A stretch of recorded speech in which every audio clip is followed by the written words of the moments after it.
يا ربنا لك الحمد كما ينبغي لجلال وجهك وعظيم سلطانك. أشهد أن لا إله إلا الله وحده لا شريك له، وأشهد أن محمدا عبده ورسوله. يا أيها الذين آمنوا اتقوا الله حق تقاته ولا تموتن إلا وأنتم مسلمون. يا أيها الناس اتقوا ربكم الذي خلقكم من نفس واحدة وخلق منها زوجها وبث منهما رجالا كثيرا ونساء. واتقوا الله الذي تساءلون به والأرحام إن الله كان عليكم رقيبا.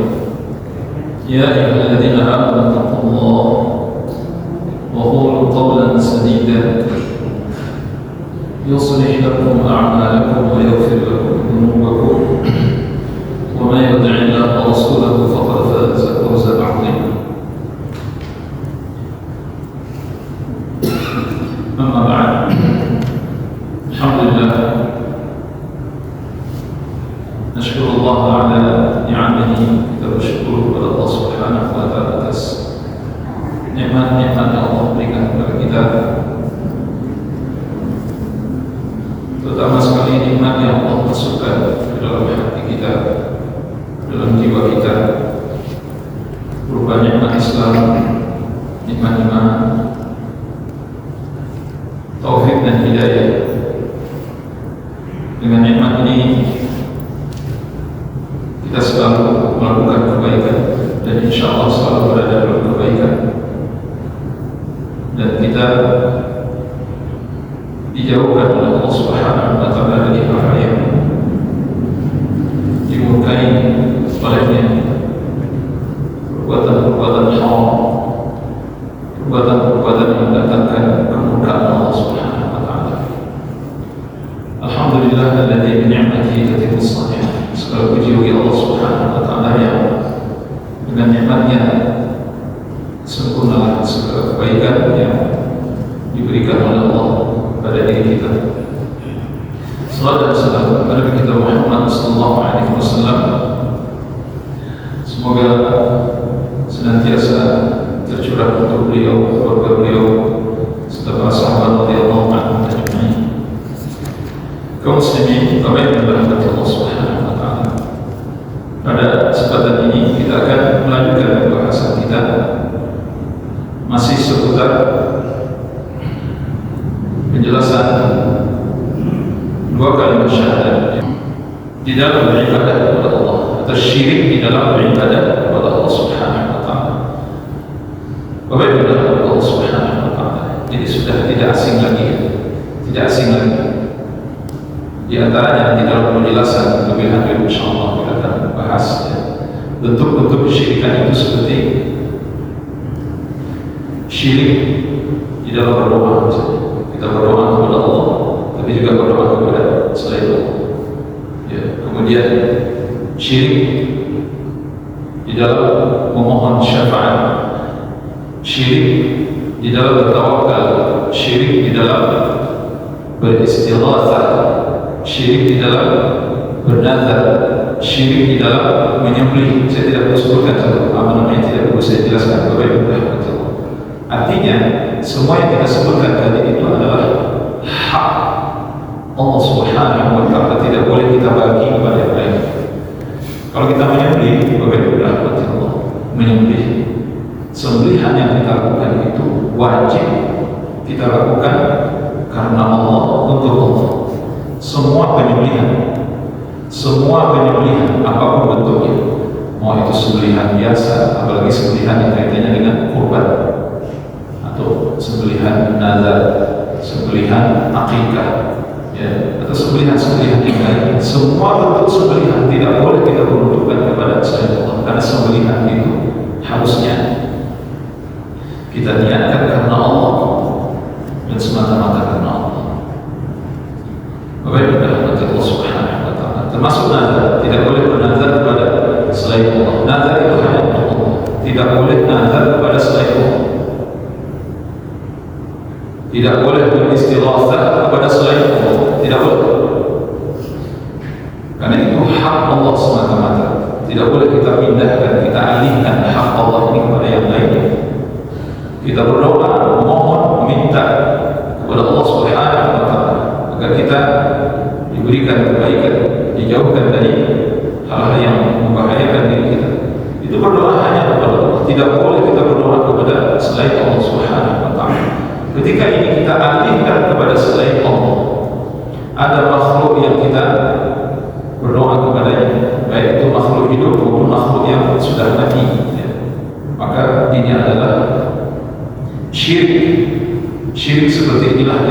seseorang menjadi batal keislamannya, batal dua kalimat syahadatnya. Allah Subhanahu wa ta'ala berfirman dalam surah An-Nisa ayat 48, "Inna Allah la yaghfiru an yushraka bihi wa yaghfiru ma duna dzalika liman yasha. Wa man yushrik billah faqad iftara itsman 'azima." Sungguhnya Allah tidak akan mengampuni dosa syirik, tapi Dia akan mengampuni dosa selain dari dosa syirik bagi yang dikehendaki. Barang siapa yang melakukan kesyirikan, barang siapa yang syirik kepada Allah, berarti berbuat seperti yang kita sebutkan tadi itu, faqad iftara itsman 'azima, maka sungguhnya dia telah melakukan dosa yang amat besar. Senada dengan ayat ini, ayat 100 masih surah Al-Maidah, Allah sebutkan ayat 116, "Inna Allah la yaghfiru an yushraka bihi wa yaghfiru ma duna dzalika liman yasha. Wa man yushrik billah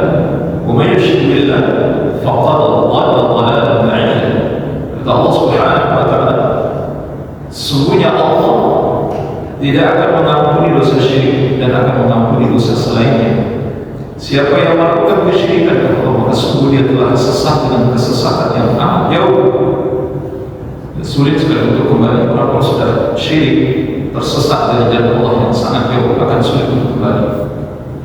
Dalam ayat-ayat Allah Subhanahu wa ta'ala menyebutkan, "Innahu man yusyrik billahi faqad harrama Allahu 'alaihi al-jannah wa ma'wahu an-nar wa ma'wahu an-nar wa ma lil-zalimin min ansar." Dalam surah Al-Maidah ayat 72 Allah sebutkan, sesungguhnya orang yang mempersekutukan Allah, orang yang melakukan syirik kepada Allah, maka pasti Allah akan mengharamkan untuknya surga.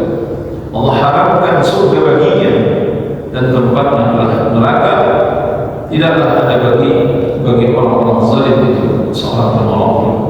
Dan bentuk kezaliman yang paling besar adalah syirik kepada Allah Subhanahu wa ta'ala. Bagaimana kepada Allah Subhanahu wa ta'ala. Nah, ini pembantah yang pertama. Nanti kalau ada yang ragu-ragu, bagaimana foto kita diskusi. Tapi ini bentuk pembantah dua kalimat syahadat. Karena yang dilanggar di sini, yang dilanggar di sini adalah inti dari dua kalimat syahadat itu sendiri, terutama sekali dua kalimat syahadat yang pertama, asyhadu an la ilaha illallah, itu yang dilanggar. Ini yang paling besar. Jadi orang melakukan syirik, apa yang dilanggar? Hak Allah yang paling besar dalam dua kalimat syahadat yang pertama itu yang dia langgar. Makanya Allah tidak terima, Allah tidak ridha, Allah sangat murka kepada seseorang yang melakukan pelanggaran ini. Karena ini bentuk pelanggaran yang paling besar di dalam Islam.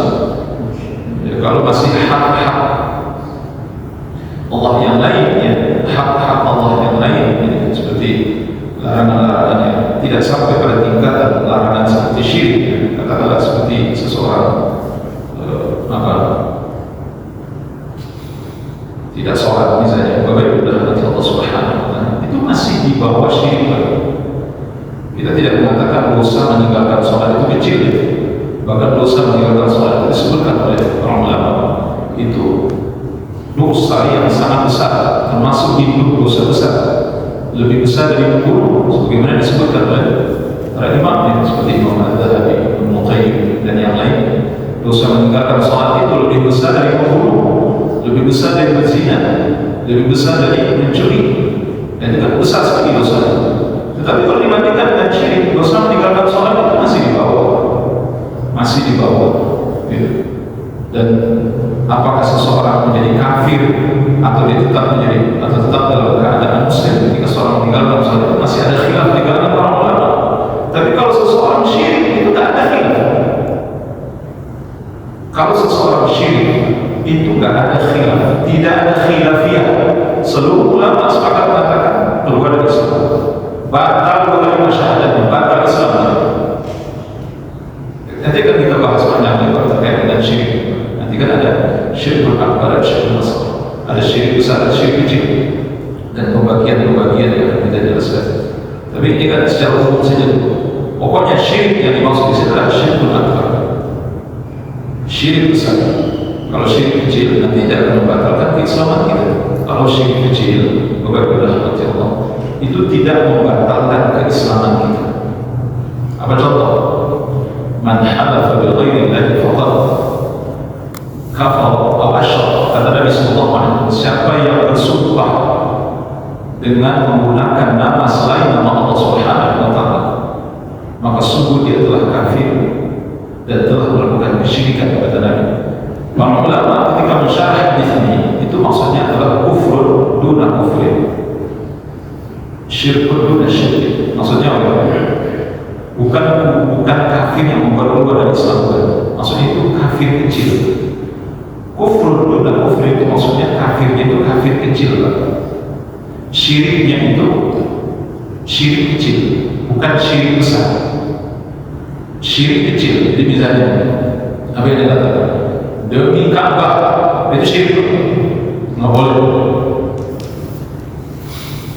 Yang benar harusnya demi pemilik Ka'bah, nah itu betul itu benar sumpah. Tapi kalau dia katakan demi Ka'bah, itu nggak boleh.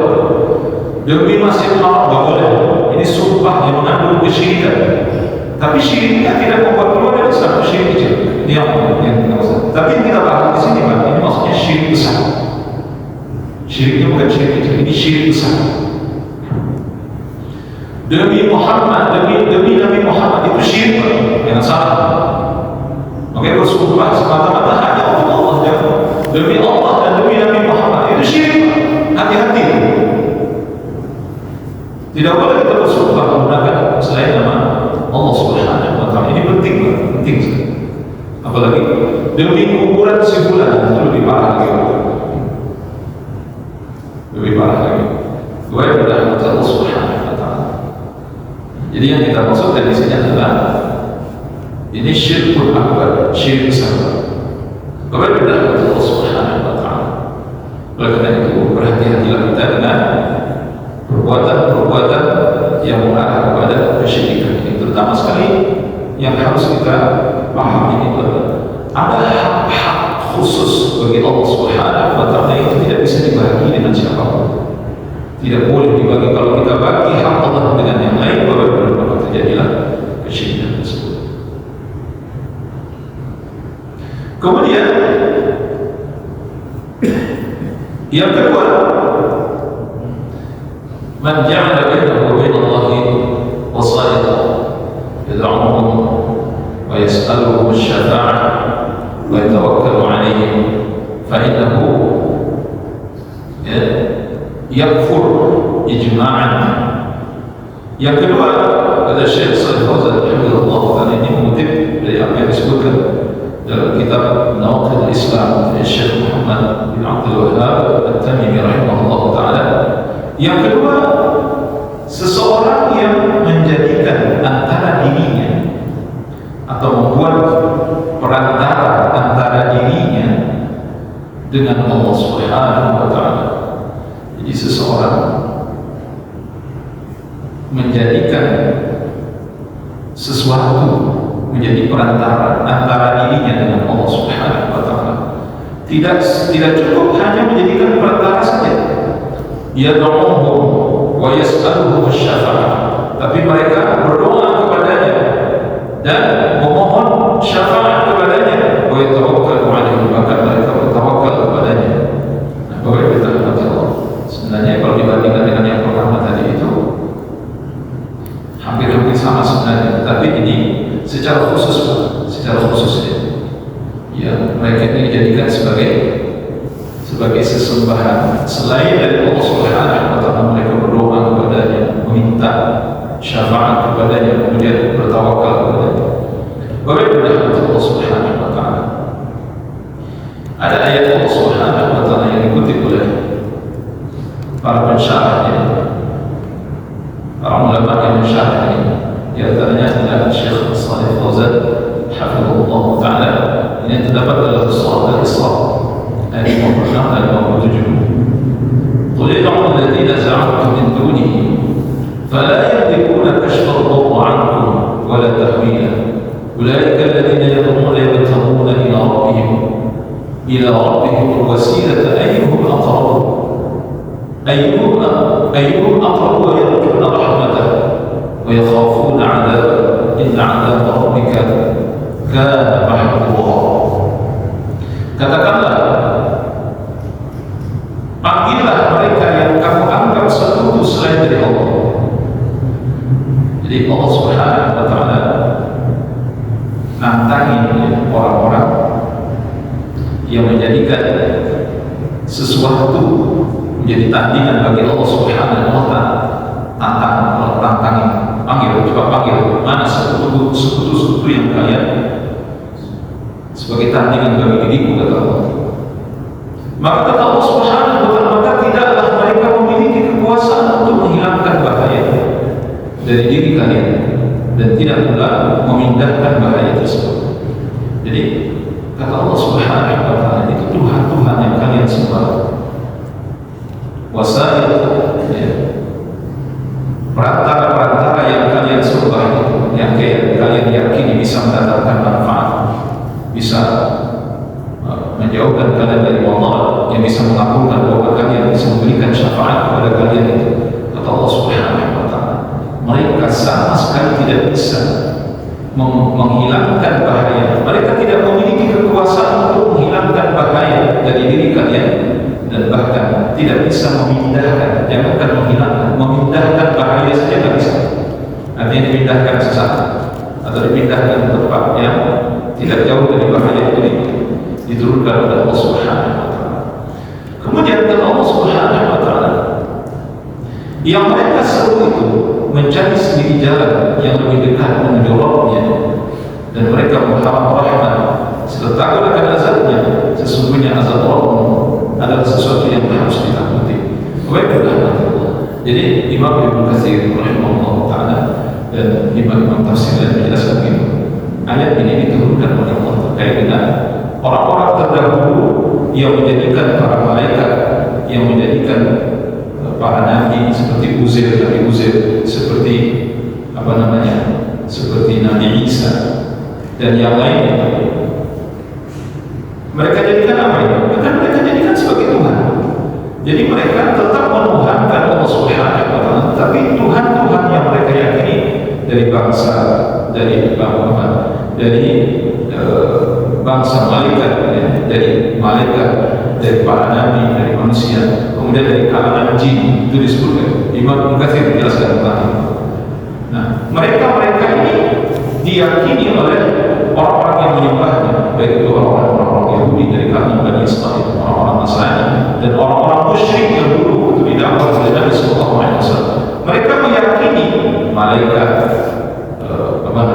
para nabi dari kalangan mereka, dari kalangan manusia, maksudnya kemudian jin, itu bisa dan mampu mendatangkan manfaat, bisa menjauhkan diri mudarat dari diri mereka. Jadi mereka tidak hanya menjadikan mereka ini sebagai Tuhan yang diyakini selain dari Allah sebagai perantara, tapi juga mereka meminta kepadanya, meminta syafaat, beristighatsah kepadanya. Wabillahi taufiq Allah Subhanahu wa Ta'ala. Kemudian kata Allah Subhanahu wa Ta'ala, tahukah kalian, mereka yang kalian jadikan Tuhan itu seperti malaikat, seperti para nabi dari kalangan manusia, kemudian seperti jin, mereka yang kalian seru itu, kata Allah Subhanahu wa Ta'ala, juga mencari jalan untuk bagaimana mereka lebih dekat dengan Allah.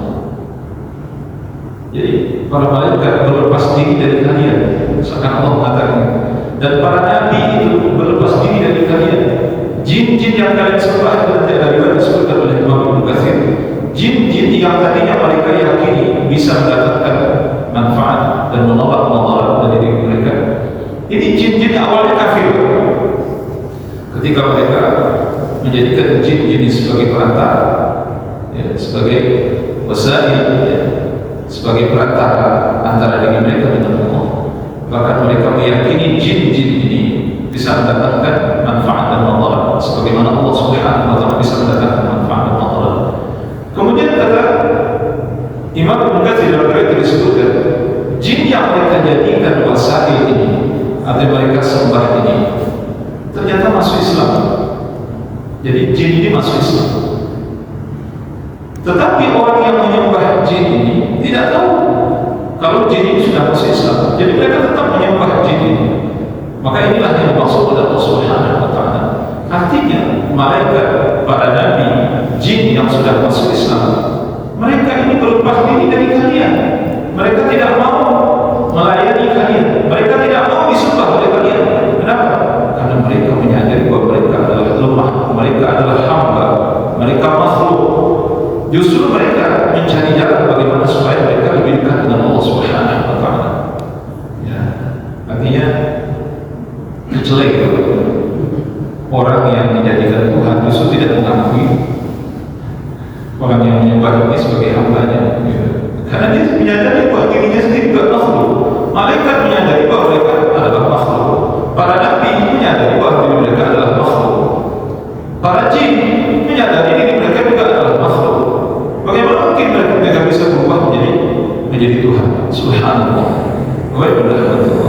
Makanya Allah sebutkan mereka ini yang kalian jadikan Tuhan selain dari aku, kata Allah, mereka justru mencari jalan bagaimana supaya mereka lebih dekat denganmu. Nah, kalian sebenarnya sudah ditinggalkan, kata Allah, tapi kalian masih enggak mendewa-dewakan mereka. Inilah asbabun nuzul dari ayat ini. Bagaimana kata Allah Subhanahu wa Ta'ala. Nah, kalau masih ada yang seperti ini meyakini, maka lebih fatal lagi yang bagaimana. Apa yang terjadi pada diri kita hari ini? Kita justru menuhankan sesuatu yang sudah mati, benda mati. Jadi kalau orang dulu yang dituhankan ini masih hidup, malaikat pun hidup, para nabi bersaksi masih hidup, Nabi Uzair itu masih hidup, Nabi Isa itu masih hidup. Mereka mengatakan bahwa Nabi Isa itu adalah anak Allah.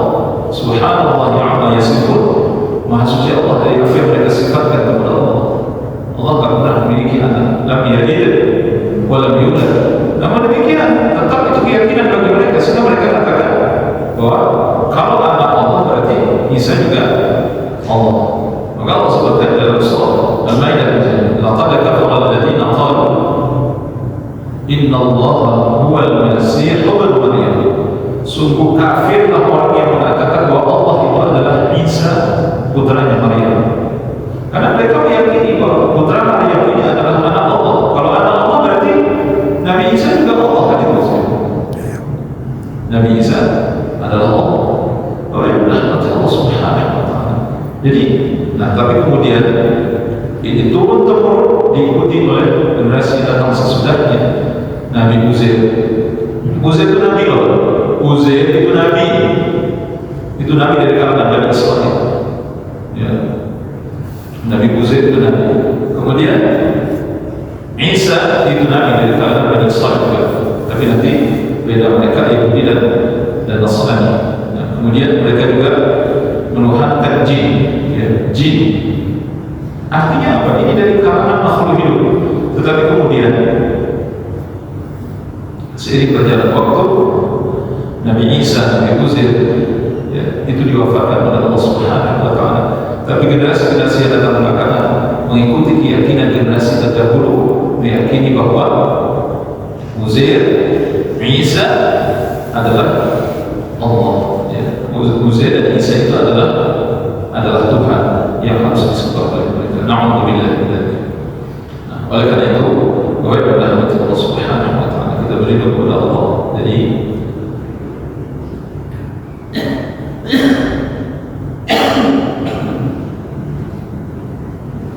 melakukan kesyirikan ini bentuk kesyirikan yang kedua. Kepada Allah Subhanahu wa Ta'ala. Kemudian yang ketiga disebutkan oleh beliau, malam yukafir musyrikin wa man yashku fi kufrihim aw sahihan madhhabihim kufur. Disebutkan oleh beliau Allah Ta'ala, seseorang yang tidak mau mengkafirkan orang-orang musyrik atau ragu dengan kekafiran mereka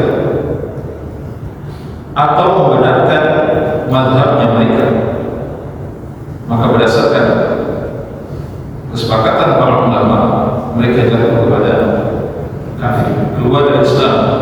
Wa'alaikumsalam Allah Subhanahu wa Ta'ala. Ya, seperti yang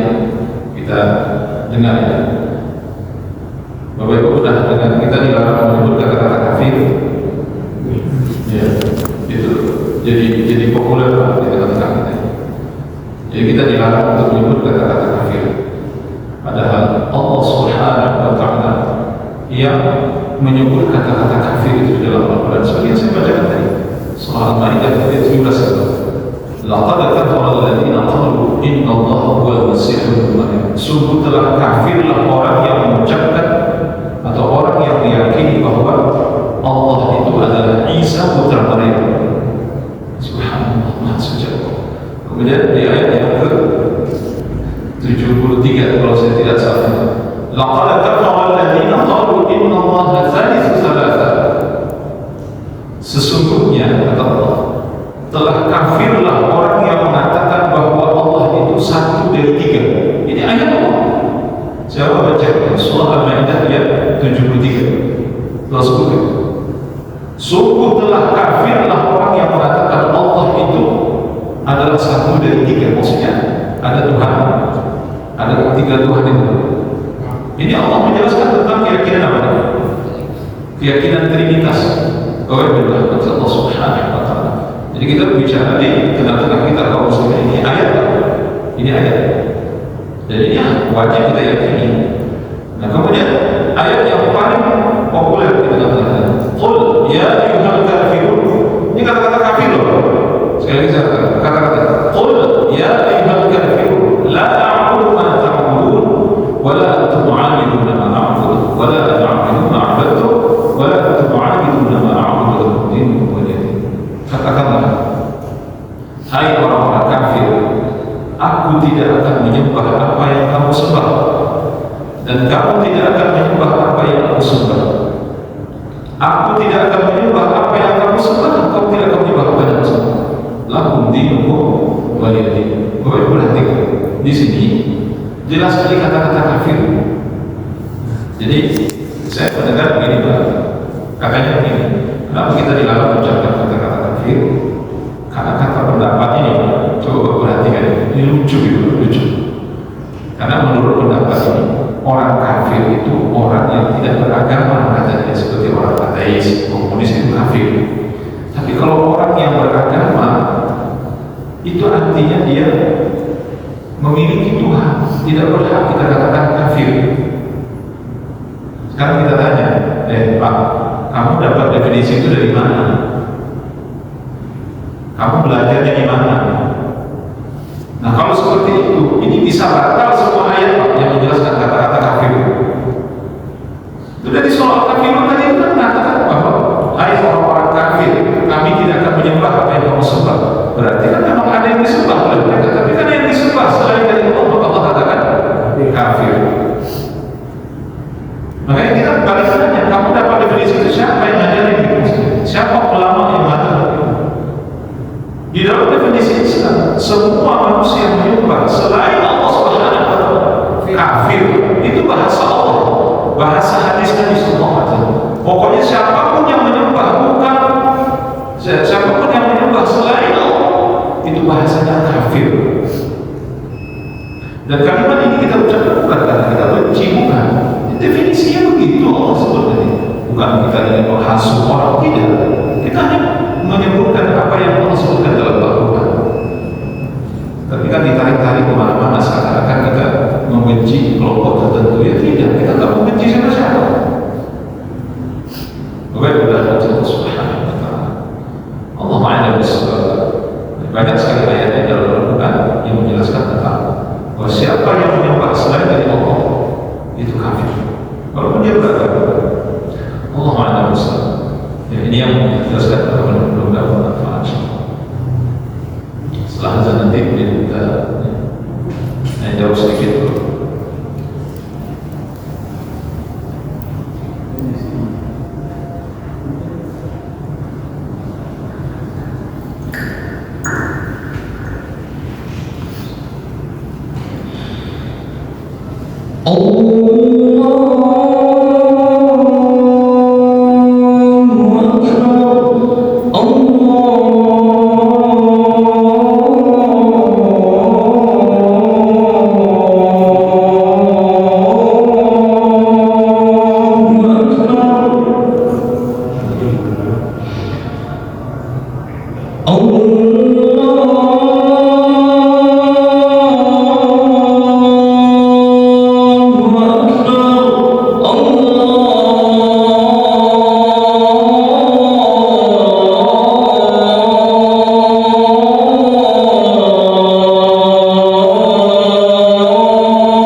أشهد أن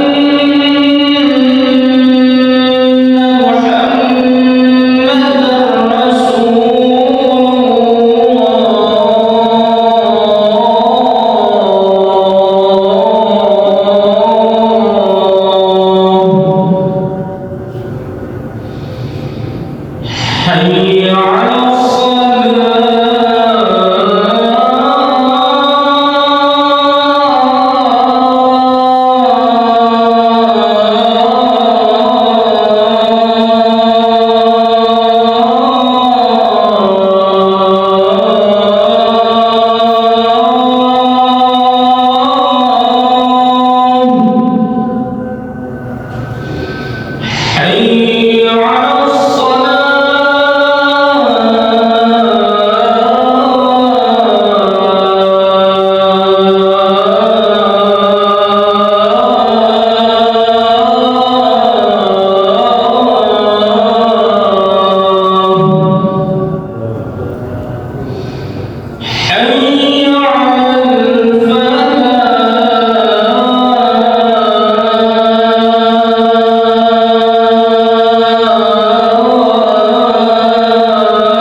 Bismillahirrahmanirrahim. Assalamualaikum warahmatullahi wabarakatuh.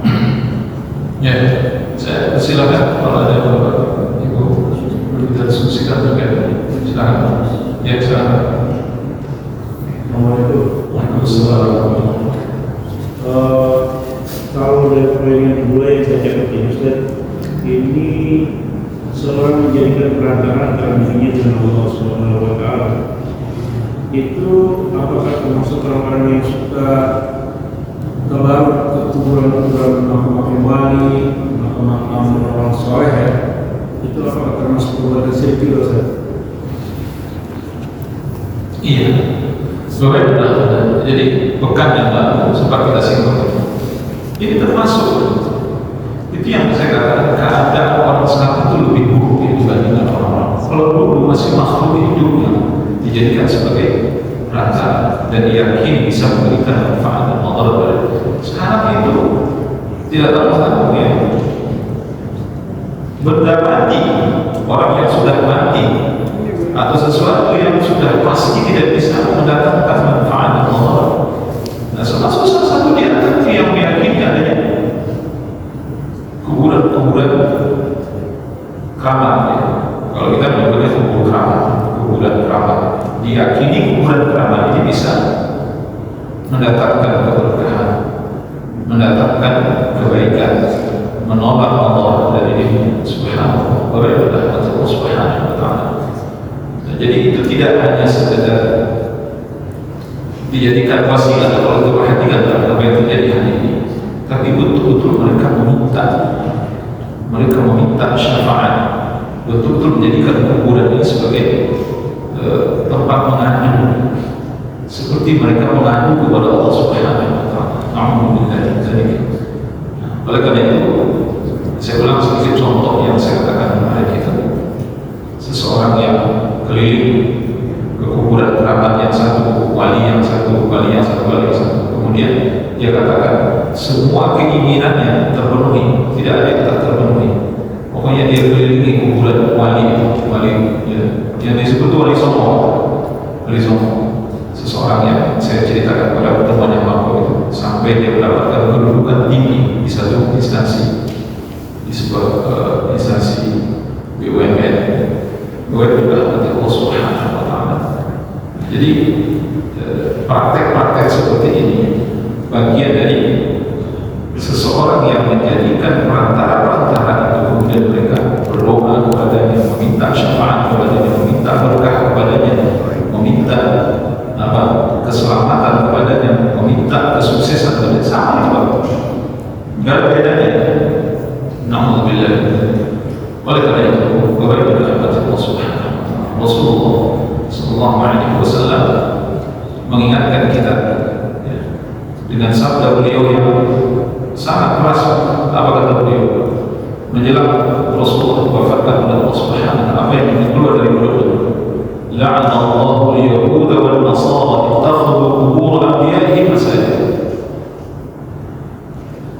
La'anallahu al-yahuda wal nasara ittakhadhu qubur anbiya'ihim masajid. Semoga Allah mengutuk melaknat orang-orang Yahudi dan orang-orang Nasrani telah menjadikan kuburan para nabi mereka sebagai tempat sujud. Jadi itu bukan hanya sekedar sujud biasa pada situ, mereka meminta syafaat. Nah, inilah yang dilakukan oleh orang-orang Syiah. Silakan Bapak Ibu baca buku yang diterbitkan oleh Majelis Ulama Indonesia. Buku yang diterbitkan oleh Ulama Indonesia tentang Syiah dan kesesatannya. Itu buku ini gratis, itu nggak dibeli kan? Ada buku kecil segini. Itu buku ditulis oleh tim ahli, kemudian diterbitkan oleh Majelis Ulama Indonesia. Itu buku rekomendasi, simple tapi bisa menjelaskan. Nah, Bapak Ibu akan lihat di seperti bagaimana kesyirikan yang sangat nyata dilakukan oleh orang-orang Syiah. Ini yang kita takutkan, karena pengaruh ajaran Syiah ini luar biasa di tengah-tengah kaum muslimin. Salah satu di antaranya itu tadi, kita meyakini kuburan bisa mendatangkan keberkahan, bisa menyelamatkan kita, bisa menjauhkan kita dari mara bahaya, bisa mendatangkan kesuksesan dan sebagainya. Alhamdulillah.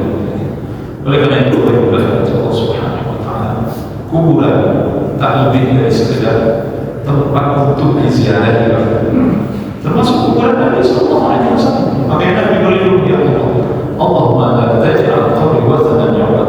Saya ulang-ulang doa Nabi, ya Allah, jangan kau jadikan kuburanku ini sebagai berhala yang disembah oleh umatku. Artinya Nabi berlindung kepada Allah, jangan sampai kuburanku ini Allah menjadi berhala bagi umatku. Kenapa jadi berhala? Ya kalau orang sampai meminta, sampai jadi berhala jadi. Orang sampai berdoa kepada kuburan itu jadi berhala jadinya.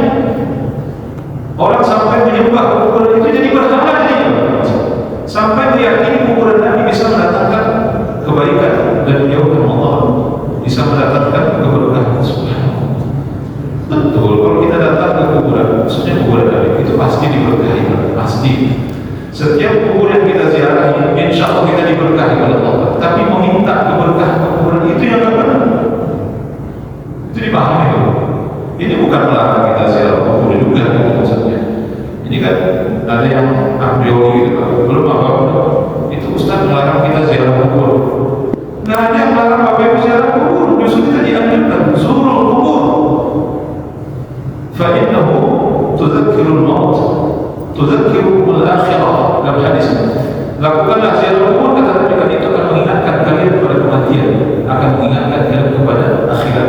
Sahih hadis dari Nabi SAW. Artinya kita disuruh ziarah kubur, tapi tidak melakukan hal-hal yang aneh-aneh di kuburan itu.